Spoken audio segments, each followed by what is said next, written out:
Donc, je disais qu'on avait fait une étude des pratiques cliniques sur l'utilisation des contentions en réanimation du CHU de la Guadeloupe. C'est un travail que j'ai fait en partenariat du coup, avec Dr Pascal Piednoir, avec Raphaël Rabanès ici et avec Dr Maxo également. Tout d'abord, je me suis posé la question de pourquoi on contentionne nos patients, principalement en réanimation. Donc, c'est tout d'abord pour protéger le patient. Dans ce sens, c'est pour permettre la réalisation des soins, pour éviter l'auto-ablation de matériel comme les sondes d'intubation et les cathéters qui sont indispensables à leur vie, et éviter la chute et également éviter l'auto-agressivité. Tout ça, bien sûr, il est valable uniquement en situation d'urgence, lorsque la communication et l'étape d'après, c'est la contention chimique, sont insuffisantes ou impossibles, comme nos patients typiquement en insuffisance respiratoire, qui sont des contentions chimiques vont aggraver leur état clinique et on ne peut pas se le permettre, et lorsque le patient présente une altération de l'état cognitif. Et c'est également pour protéger les soignants, pour éviter les accidents d'exposition au sang, lors de prise de sang ou autres gestes, et pour éviter l'hétéroagressivité. Tout ça répond du coup au Code de santé publique qui demande aux unités de réanimation d'être capables de suppléer les défenses d'organes qui mettent en jeu le pronostic vital. Mais du coup, je me suis aussi beaucoup interrogé à la question suivante, pourquoi ne pas contentionner nos patients? Donc, tout d'abord, pour des conséquences physiques qui peuvent aller des plus simples à type de dermabrasion, de lésions ligamentaires, à des complications plus graves, de maladies thromboemboliques. En effet, les contentions au niveau veineux, une étude a prouvé qu'on avait, par exemple, une saturation moins bonne sur un bras contentionné que non contentionné. Tout ça, ça fait une stase veineuse qui fait le lit de microthrombie qui va après se transformer en thrombose veineuse profonde et qui après va peut-être, possiblement, aboutir à une embolie pulmonaire. Et bien sûr, au niveau des conséquences physiques, c'est un frein à la réhabilitation, surtout chez nous en réanimation, où la plupart des patients sont exposés à la fameuse neuromyopathie de réanimation. Ils font du coup un séjour prolongé en réanimation. Et bien, en fait, le fait d'être attaché va limiter la petite gestuelle quotidienne que le patient pourrait faire et du coup va prolonger du coup son séjour en réanimation avec toutes les complications que cela peut engendrer. Il y a également des conséquences psychiques importantes. Une étude qui avait pris en France 180 patients qui avaient été intubés, contentionnés en même temps. Du coup, il y en avait la grande majorité qui caractérisait ce moment comme modérément à extrêmement stressant. C'est aussi ressorti comme l'un des 3 facteurs de risque indépendants de stress post-traumatique en sortie de réanimation. Et, je ne l'ai pas vu, mais ça favorise la survenue de délirium tremens. Du coup, vous allez voir, tout ça, du coup, répond à la loi du 4 mars 2002 relative aux droits du malade et à la qualité du système de soins qui nous donne l'obligation du respect de la dignité humaine et de son autonomie. C'est un exemple. Ah,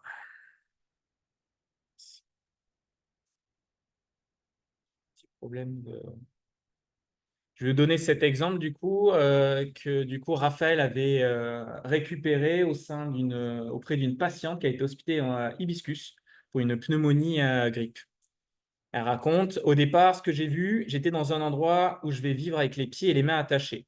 Ça a continué dans ma tête. Attaché, attaché, attaché. J'ai même vu qu'on m'a transféré à l'hôpital et j'ai cru que j'étais dans un endroit où on vend de la nourriture. Je ne comprends pas pourquoi on m'avait kidnappé. Quand j'ai vu ma fille parler à la dame qui m'a attaché et qu'on ne m'expliquait rien, j'ai cru qu'elle était complice du kidnapping. Après, le tube m'empêchait de respirer et personne ne venait. Alors je l'ai retiré. Même si j'avais encore les mains liées, rit-elle. J'ai fait leur travail. Moi, je dois connaître mes affaires. On me dit rien. Et après, elle raconte qu'elle a compris la situation maintenant. Elle a compris pourquoi on l'avait attachée. Mais sur le moment, elle a l'impression que c'était comme un rêve, mais réel. Donc, je trouve qu'à chaque fois, ces épisodes de délirium me posent la question. Là, son délirium, il est très axé. Il n'est pas dû uniquement aux contentions, bien sûr. Il est dû à tout ce qui était la réanimation. Mais il est quand même très, très axé sur ses contentions. Et j'ai toujours cette petite question en tête. S'il n'y avait pas eu les contentions, est-ce qu'elle aurait trouvé un autre sujet de délirium ou est-ce qu'elle n'aurait pas forcément développé de délirium? C'est quand même... J'en profite du coup pour rebondir sur le fait, comme vous voyez, le cas de cette patiente qui raconte qu'elle a réussi à retirer, à s'auto-extuber malgré les contentions. Ça, au niveau de la littérature, c'est pauvre. Mais en gros, ce qu'on retrouve, c'est que si on prend un groupe qu'on ne contentionne pas du tout et un groupe qu'on contentionne, il y a quand même moins d'auto-ablation de matériel dans le groupe qu'on contentionne, bien sûr. Cependant, quand on regarde l'ensemble des études, 50% des patients qui s'auto-extubent sont contentionnés. Donc, ça veut dire que ça limite le risque, mais ça ne l'annule pas. et que c'est pas du tout, c'est un peu un faux ami. C'est pas parce qu'on a contentionné que du coup, ça va forcément le protéger de l'auto-extubation, malheureusement. Et c'est ce qu'on va voir. J'ai voulu faire du coup un petit point de l'épidémiologie pour voir à peu près où on se situait. Donc, pour vous dire à quel point c'est hétérogène, il y a une étude Price qui s'appelle donc Price, 34 réanimations, 9 pays d'Europe différents, qui regarde toutes les réanimations et comment elles gèrent les contentions. Et en fait, là, on va de 0 à 100% de contention. Donc, c'est un chiffre qui est très, très versatile. Comment elle explique? 0%, ce sont nos amis suédois qui avaient fait une étude qui avaient mené un projet comme une réanimation sans contention, sans sédation, avec du coup, bien sûr, une infirmière par patient, un infirmier par patient, avec la présence familiale 24 heures sur 24.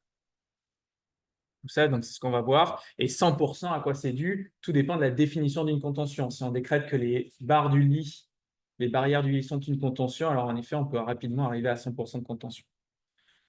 Du coup, dans cette étude, quels étaient les facteurs qui influençaient la mise en contention? C'était du coup le type de réanimation. Si on fait du post-opératoire, par exemple de chair cardiaque, avec des patients qui n'ont aucun souci neurologique particulier, ça ne sera pas la même chose que si on fait une réanimation avec beaucoup de neurolésés, par exemple. Bien sûr, le ratio infirmier-patient, comme on le devine très bien, et le taux horaire de présence des proches également.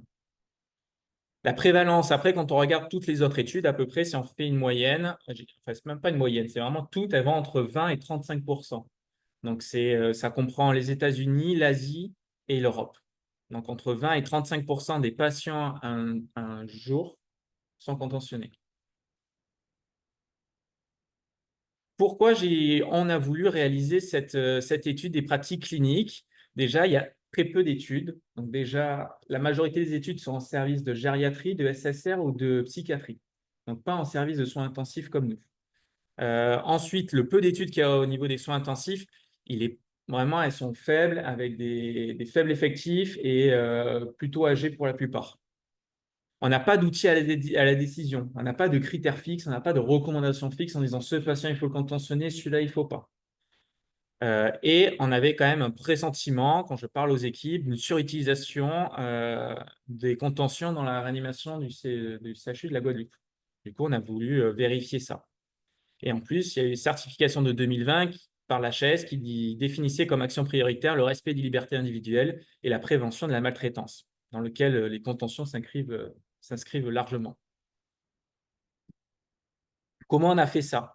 On a réalisé un questionnaire qu'on a rempli pour tous les patients de réanimation qui étaient présents, hors Mahogany. On n'a fait que la réanimation. Donc, je ne vous présente pas la réanimation, vous la connaissez. Ce formulaire était rempli par les internes entre 10 heures et 16 heures les jours ouvrables, donc pour tous les patients, même ceux qui n'étaient pas contentionnés. Vous avez dû nous voir passer.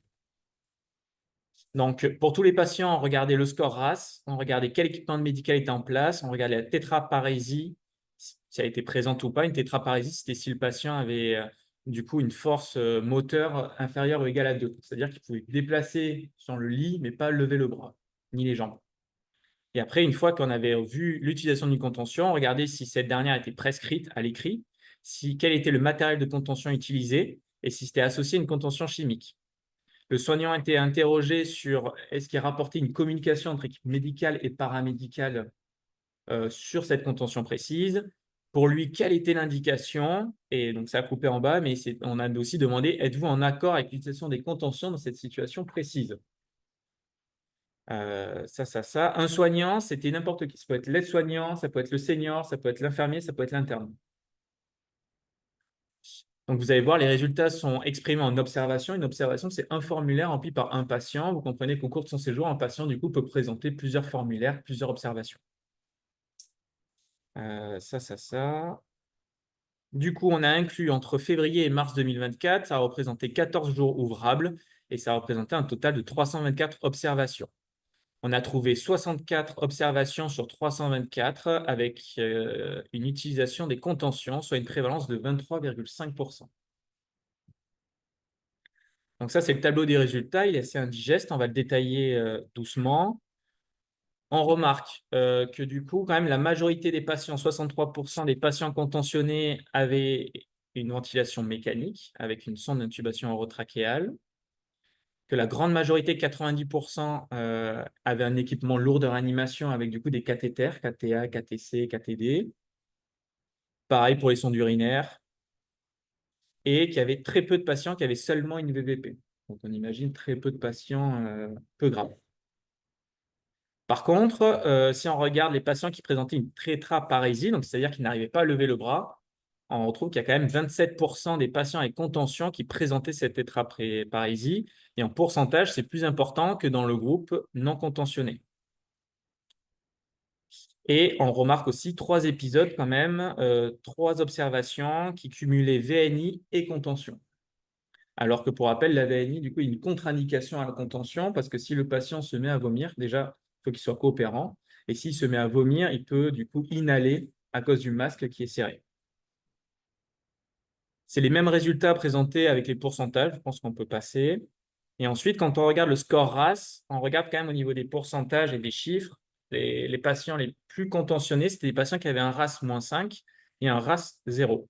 On va en parler plus tard. Donc, pour rappel, RAS -5, patient qui ne bouge pas du tout. RAS 0, c'est vous et moi. Quand on regarde après uniquement le groupe avec contention, on se rend compte que du coup, on a un très faible taux de prescription écrite, donc moins 5%. On a 30% des soignants qui rapportent une communication entre équipe médicale et paramédicale au sujet des contentions. Et par contre, c'était quasiment tout le temps du matériel certifié et quasiment uniquement les membres supérieurs. Quand on regarde la contention chimique, 52% n'avaient pas de contention chimique. Donc, ça représentait 40 patients. Quand on regarde ces patients, pour la moitié, c'était des objectifs de réveil. Donc, c'est-à-dire qu'ils étaient sédatés, on a arrêté les sédations. Donc, c'est normal qu'ils n'avaient pas de sédation et on attendait de voir s'ils se réveillaient de façon calme ou agitée. C'est pour ça que c'était contentionné. Le type de contention chimique, on a retrouvé principalement du propofol, du midazolam. Ça ne nous intéresse pas énormément. Et on note quand même une fois une observation d'utilisation des contentions physiques alors que le patient était QRAisé. Quand on regarde du coup les soignants interrogés, on a interrogé 2 aides-soignants, 31 IDE et 37 médecins, internes et seniors confondus. Quand on leur demandait pourquoi le patient est contentionné, il y en a quand même 16% qui répondaient ne sait pas. Il y en avait 16% qui répondaient de matériel. Il y avait aussi beaucoup de l'agitation, confusion dans un quart des cas, et que l'indication principale était l'encadrement d'arrêt des sédations. Il est intéressant de noter que dans l'encadrement d'arrêt des sédations, ça représente 33 patients, et que de ces patients étaient déjà... La raison pour laquelle on met les contentions. Pour l'instant, il y a un graphique. Non, mais il n'y a pas de qui était. C'est surtout. Mehdi, on t'entend, je pense.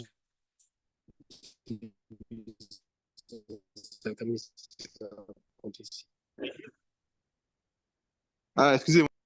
Pas de souci. Donc, 33% des soignants désapprouvaient l'utilisation des contentions.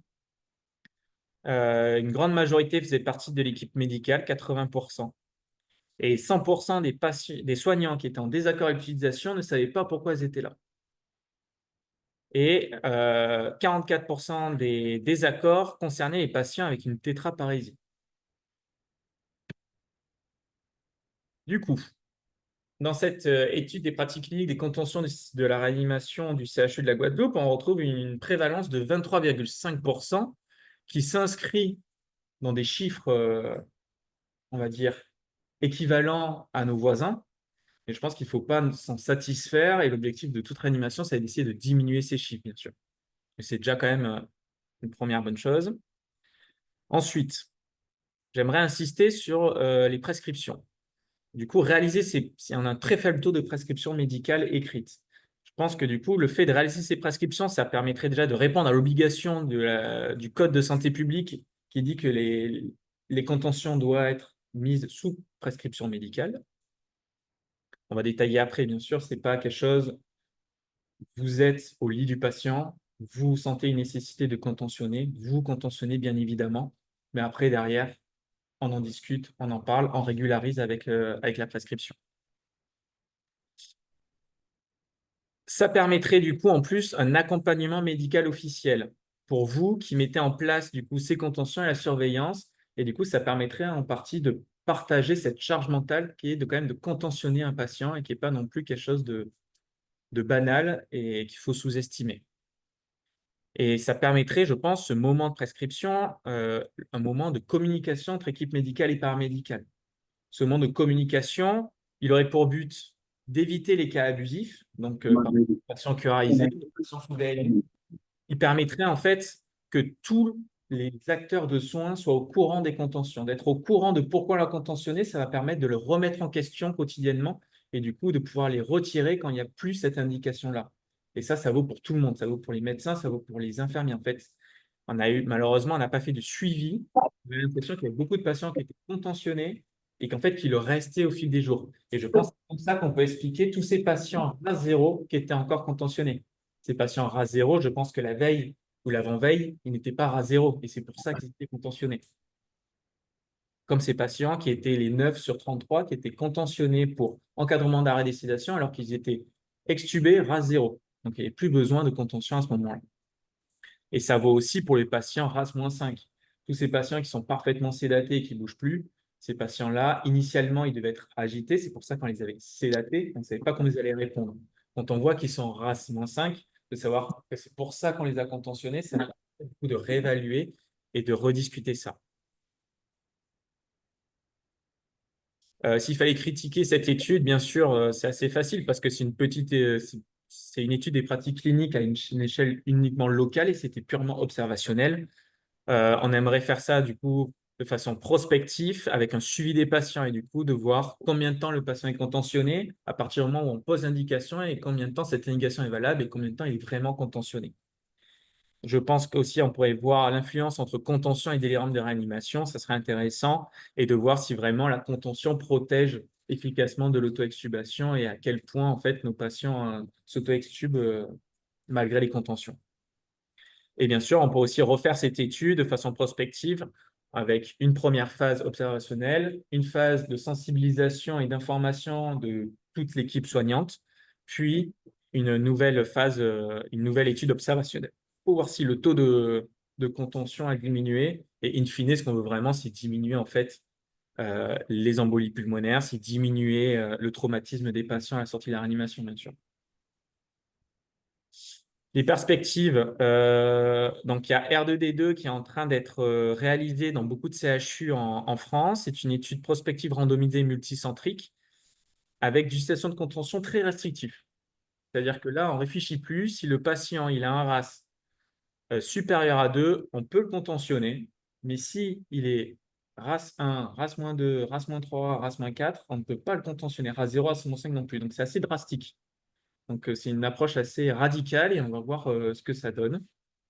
Et ensuite, il y a quelque chose qui me paraît très intéressant, c'est l'étude Arborea qui sont en train d'étudier une outil d'aide à la décision. Donc, bien sûr, c'est dans des centres où c'est informatisé, mais en fait, du coup, il y a les paramètres du patient, il y a son histoire clinique et il y a cette, pas une intelligence artificielle, mais un algorithme qui va vous dire, ah, il faudrait contentionner, il faudrait vraiment pas le contentionner, il faudrait peut-être le contentionner. Et ensuite, bien sûr, on discute et on fait au cas par cas, mais ça pourrait nous aiguiller, nous aider, nous mettre des petites alertes. Donc, pour conclure, je dirais que notre étude retrouve une prévalence d'utilisation des contentions de 23,5%, qu'elle souligne l'importance d'une approche collaborative visant à réduire leur utilisation abusive, à améliorer la communication au sein de l'équipe soignante et à garantir des pratiques cliniques respectueuses et éthiques permettant de trouver le juste milieu entre respect des droits, dignité du patient et sauvegarde de son intégrité. J'aimerais vraiment insister sur le fait en fait de cette communication qui passerait du coup possiblement par cette prescription médicale. Il faudrait vraiment qu'on communique sur pourquoi on a contentionné et pourquoi et à quel moment. Et du coup, ça permettrait une réévaluation quotidienne, il faudrait même pluriquotidienne pour dire est-ce que là, il y a toujours besoin. Certes, l'indication initiale était vraiment valide, il fallait le contentionner et il fallait qu'on vous protège en quelque sorte au niveau légal par cette prescription, mais après, est-ce qu'il y a besoin de la continuer et qu'en fait, plus il y aura d'acteurs, plus on sera vigilant et plus on diminuera les taux abusifs de contention. Et du coup, j'aimerais vous remercier pour votre attention et j'aimerais aussi sincèrement remercier toute l'équipe de réanimation qui m'a du coup accompagné tout le long de mon internat et pendant toute ma formation. Merci beaucoup.